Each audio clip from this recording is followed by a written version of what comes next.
You see that? 1, 2, 3. We get the 1, 2, 3 Jamaica. We got the 1, 2, 3 with the entire nation that we were looking forward to. Some of us were predicting it. Yeah.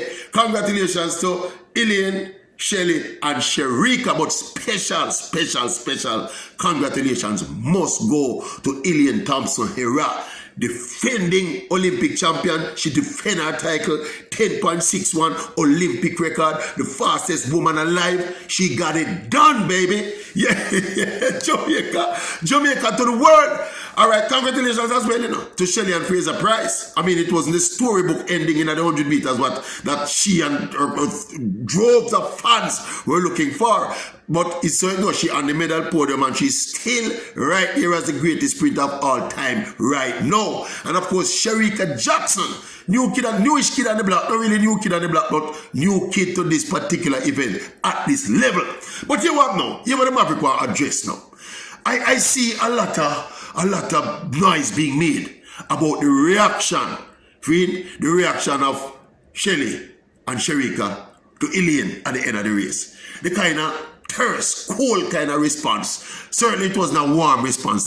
It was just a little pat on the shoulder for the congratulations. No big, genuine hug up and tears of joy together, so to speak. Yeah, people are saying it look bad. Internationally, big international Jamaica, we get 1, 2, 3 and the girls look like them in a malice with each other. But let me tell you this.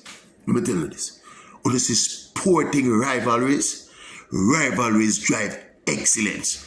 I have absolutely no issue with that reaction between the athletes if that is what it took to get them to be performing at this level. It's long time I'm telling you now.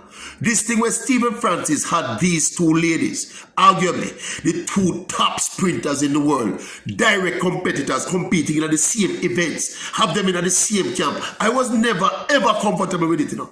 See how Fraser going to coach Elaine to beat Shelly and Shelly to beat Elaine. That is why when they mid round there, you know, so if you also have them a hide from one another, run different events and all them something there. It was the best thing to happen to both of their careers when Shelly decided to leave MVP. Yeah, you realize that since she left MVP, both Shelly and Fraser Price and Elaine Thompson Hera have run the fastest they've ever run. Yeah, 2 bulls cannot rain in a 1 pen. It is true. So this thing, when we work up and I get hot under the collar because they never go hug up each other. Look at the foolishness. 1-on-1. Them hug up and nice up with each other when you look them come last and second to last. No. Give me what happened after this race and give me the 1, 2, 3, 10.61. Shelly I run 10.63 on her best day. This is what rivalry does. See, rivalry drive excellence, people. We don't have stop having a problem. You know, a colleague of mine said to me one time, you know, one of the most profound statements, you know. He said to me, Jamaica don't have a sports culture, you know. We have a tourist culture where our thing is everybody walk and smile with each other and no problem, man. Yeah, no, but when you get into the sphere of international, high-level competitive sport, this is what rivalries are all about. Rivals don't like each other, you know. Generally in sport, generally in life, rivals don't like each other. See, but the very rivalry itself, see, because of the competitive nature of people and especially the competitive nature of champion athletes, you see, rivalry and the dislike for an opponent is what drives them to excellence. See? So when I saw the thing after the race, I said, yeah, I see it, but me just laugh and say, yeah, man, it's been a long time, them don't like each other. But it is not a problem. It is not a major problem. In fact, it is no problem at all. It is absolutely good. I want to tell you, you see good rivalries too, you can use them and market the sport, you know. You use them and market the sport, and the very athletes we're talking about make more money after that very same rivalry. Jamaica, look here, we must get rid of this tourist thinking, you know. What we're into now, we're into the realm of superstardom, sports superstardom, you know. Look out there and look across the spectrum of international sport over history and look at the part that rivalries play. You understand me? Look at them. So this thing, we think we need Shelly and Elaine to be friends. No, they don't need to be friends. They don't need to be friends. See, not even on the really they need to be friends. Yeah, if I was a coaching staff in Tokyo right now, all I do is keep them apart on the relay, Have Elaine run the back stretch and probably Shelly run the anchor so them don't have to pass to each other. Since it's a problem, so them don't like each other. You're not going to fix that, We are not going to fix that on this trip to Tokyo, This is a long time thing. Yeah, I have long advocated for one of them leave. You remember when you see Bolt and Blake, you see in the same camp. Both were pretenders to the throne at the time. Well, Bolt was a king and Blake was the heir apparent. It's after Bolt retired now. You hear Blake run up in mouth, boy. He was in the shadow of Usain for so long. Yep, because you have the same coach and trying to be friends. I put it to you that if Johan Blake, at the point at which when he was getting closer to Bolt in terms of his performances and his times, if Blake had left research and gone to another camp, and started to see Bolt more as his rival than his big brother, it would have led to bigger and better performances, probably by both of them, just like you see happening now with Shelly and Elaine. People, it's not every one of them cliche there. Me believe in it, But you see the one I say two bull cannot reign in a one pen. It's true. And particularly in this particular context. So I don't think we should make it a big hullabaloo over the fact that it never looked good after the race, and Sharik and Shelly never looked happy for Elaine. Yeah, Elaine happy for herself. See, and Jamaica is happy for all three of them. That is the most important thing.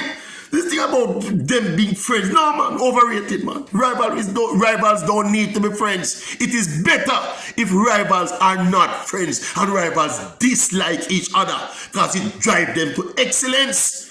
Rivalries drive people to excellence, and it is because of that rivalry and the intensity of that rivalry why we they wave a flag to them and jump on a beat pot cover and talk about 1, 2, 3, 1, 2, 3. We don't get the thing twisted, people.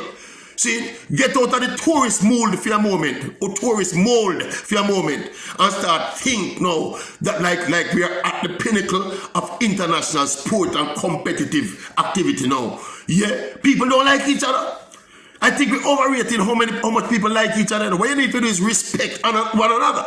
See, and by not going over and having a hug and a hearty congratulations, it don't mean disrespect. It was not disrespectful. See, it is a reaction of rivals.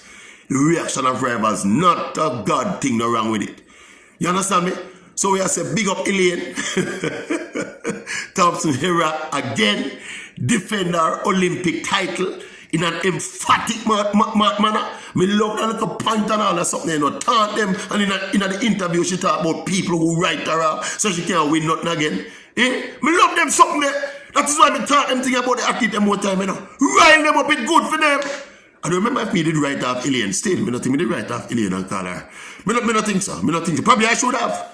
Probably should have started with a long time. see about this thing where we're getting nervous and edgy about over how they react. And I got a call from overseas say it don't look good in the light of the world that these Jamaicans and there are 3 Jamaicans and they seem not to get along. And I read a headline from England. One of the dailies in England printed, it was a headline, Shelly and Elaine and Shelly and don't get along. So what? 1, 2, 3 down the face. You want them get along and them drop out one of the semi-final? No, sir. Rivalries are good for sport. Jamaica people, who don't learn to embrace sporting rivalry. Embrace sporting rivalry, because sporting rivalries drive excellence. And what we saw on the track in Tokyo today was unadulterated excellence. Shelly, Elaine, don't talk to one another for the rest of the Olympics. We just go and make the rivalry drive on the same way. Drive on the go around at the 200. Yeah, when you come at the relay now, the rivalry, yeah, you can put it on pause. But make it drive when you go right on the 200 again. Don't like each other. Don't say hello to each other when you go at the starting blocks. When the race done, you don't have to talk to each other either. You see what I say? When you go on the podium, if you want, you can give a little plastic smile and go on like you like each other. That's all. For the cameras, because it look good for the optics. But you don't need to like each other. Sporting rivalries drive excellence.